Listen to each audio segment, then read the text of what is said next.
मरते हुए कर्ण को द्रौपदी ने क्या दिया? महाभारत में कर्ण का जीवन त्याग, वीरता और दानशीलता का अद्वितीय उदाहरण है। सूरज पुत्र कर्ण ने जीवन भर संघर्ष किया और हमेशा धर्म का पालन किया, लेकिन उनका भाग्य ऐसा था कि उन्हें सूत पुत्र होने का कलंक झेलना पड़ा। इसके बावजूद कर्ण को न केवल एक पराक्रमी योद्धा बल्कि उनकी दानवीरता के लिए भी जाना जाता है। उन्होंने अंतिम सांस तक दान करना नहीं छोड़ा और यहाँ तक कि मृत्युशैया पर भी भगवान श्री कृष्ण को दान देकर अपनी परंपरा को निभाया। लेकिन क्या आप जानते हैं कि द्रौपदी ने मरते हुए कर्ण को क्या दिया? आइए जानते हैं इस कथा को विस्तार से। जब महाभारत का युद्ध समाप्ति की ओर था तब कर्ण घायल होकर भूमि पर पड़े अपनी अंतिम सांसें गिन रहे थे। उनका पूरा शरीर बाणों से छल्ली था, लेकिन उनकी वीरता और आत्मबल जरा भी कम नहीं हुआ था। तभी भगवान श्री कृष्ण एक ब्राह्मण के वेश में उनके पास पहुंचे और बोले, हे कर्ण, मैं तुमसे कुछ दान मांगने आया हूँ, लेकिन तुम्हारी हालत देखकर नहीं लगता कि तुम्हारे पास मुझे देने के लिए कुछ भी बचा है। कर्ण जो जीवन भर दानवीर के रूप से प्रसिद्ध थे, उन्होंने आज तक किसी को भी खाली हाथ नहीं लौटाया था। उन्होंने अपने चारों ओर देखा, लेकिन उनके पास देने योग्य कुछ भी नहीं था।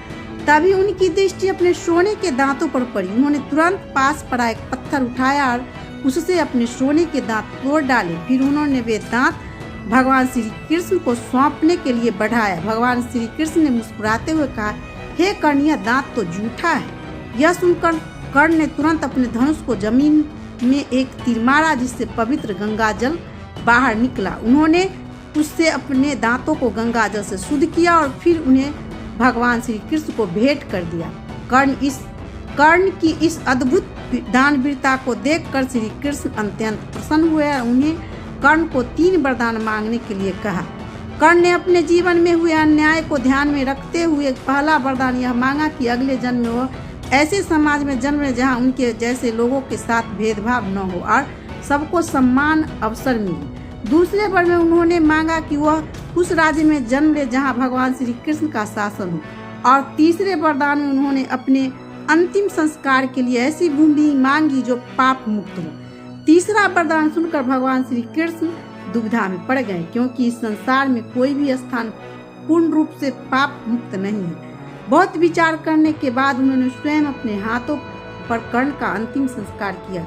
इसी बीच जब द्रौपदी को कर्ण की मृत्यु का समाचार मिला तो वह अत्यंत दुखी हो गई और मूर्छित होकर गिर पड़ी। होश में आते ही वह दौड़ती हुई कर्ण के शव के पास पहुंची और फूट फूट के विलाप करने लगी। उन्होंने अपने अतीत के व्यवहार का पश्चाताप किया और कर्ण से स्वयंवर में किए गए अपमान के लिए क्षमा मांगी। उन्होंने इस बात का गहरा अफसोस हुआ कि उन्होंने बिना सच जाने कर्ण को अस्वीकार कर दिया था।